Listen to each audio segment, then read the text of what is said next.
matanong ko nga kayo, kaya ba mag-engage araw-araw na wala tayong inaasahang kapalit? Sige nga, i-comment mo sa baba dahil kung ako yung tatanungin ninyo, na kaya ko na po at kakayanin ko pa sa mga ilang araw pang darating. At meron akong proof na ipakita sa inyo na araw-araw talaga ako nag-i-engage. Bakit na ba?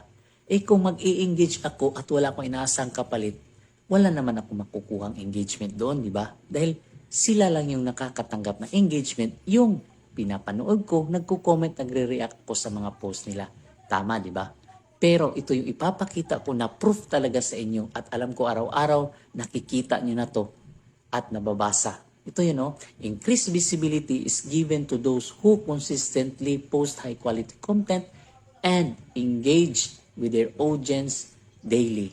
Ang ibig sabihin nun, bibigyan tayo ni Meta pag nag-i-engage tayo araw-araw sa ating mga kasamaan at dapat po may quality content o engaging content tayong pinopost araw-araw. Nag-engage ka ng 50 katao, babalikan ka ni Meta ng visibility na posibleng mas marami pang makakapanood ng iyong engaging content na ina-upload. Hundreds ba or thousands views and engagement ba? Oh, napaka-basic, di ba? Kaya okay lang na mag-engage ako na walang inaasahang kapalit. Pwede nyo itong i-share guys at pwede nyo din po akong i-follow.